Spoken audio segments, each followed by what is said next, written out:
तेरे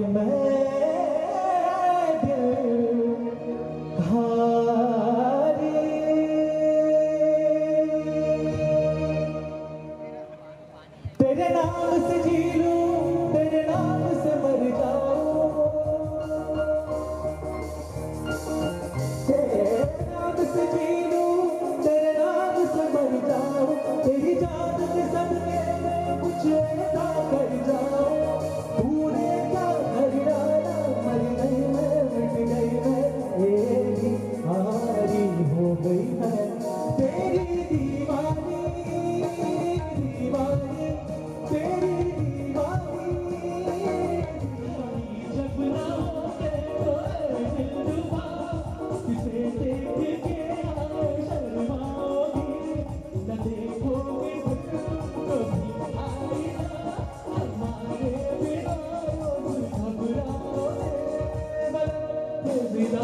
घबराओगे नमस्कार मित्रांनो, स्वागत आहे तुमचं नाटुकला एंटरटेनमेंट अँड न्यूज चॅनलमध्ये.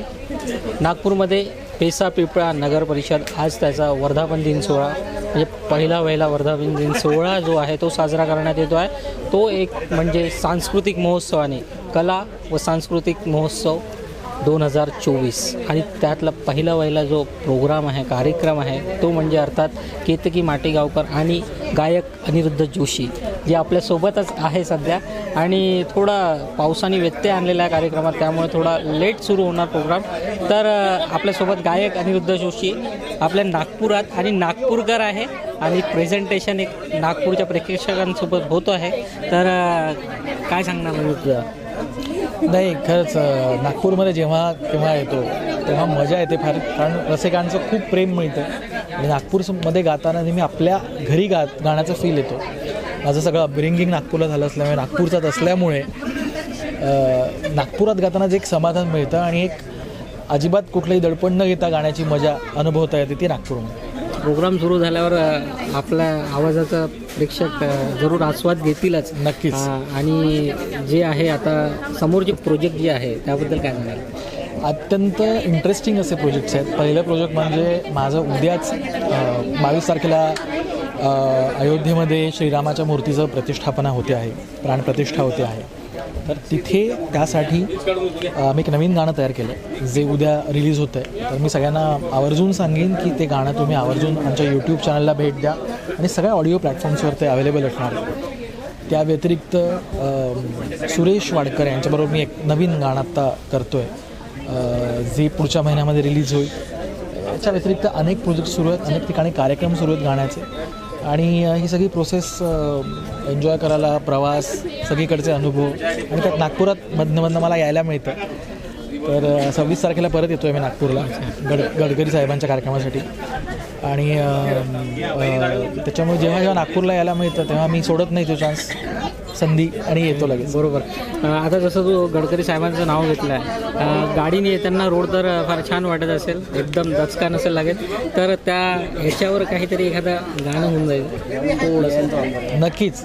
रस्ते इतके छान झालेले आहेत आणि अत्यंत निसर्गरम्य असं वातावरण. आता सगळ्या त्या रस्त्याच्या दुतर्फा छान झाडी आणि हे सगळं, तर त्या निसर्गालाच अनुसरून एक गाणं 2 लाईनी सादर करतो की हिरवा निसर्ग हा भवतीने जीवन सफर करा मस्तीने, मन सरगम छेडारे जीवनाचे गीत गारे धुंद भारे ला ला ला ला ला.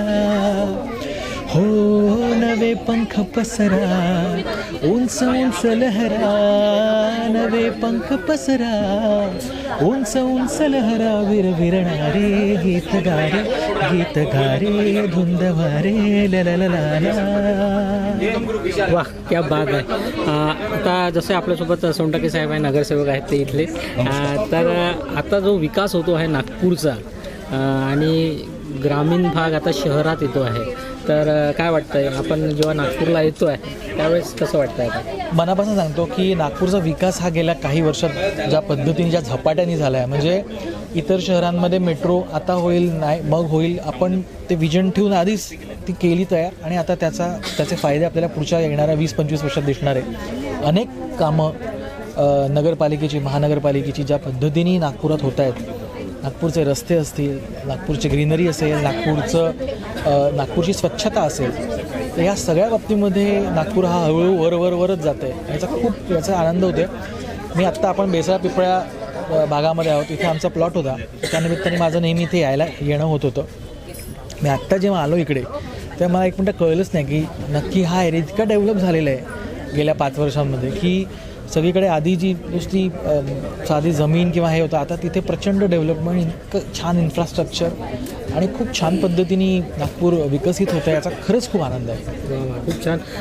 आता तू गायन तर करतोच आहे, गायक आहेच, पण आता बरेच आपण बघतो आहे की गाण्यासोबत अभिनयही करतात आहेत बरेच जण. तर तुझा काही समोर विचार आहे का असं की कोणाची ऑफर वगैरे आली आहे का अशी? माझी मुलगी अभिनय करते आणि ती बरं काम करते, तर काय मी तिच्यातच मी माझा अभिनय बघणार. मला करायची काही इच्छा नाही आणि कदाचित मला जमणारही नाही.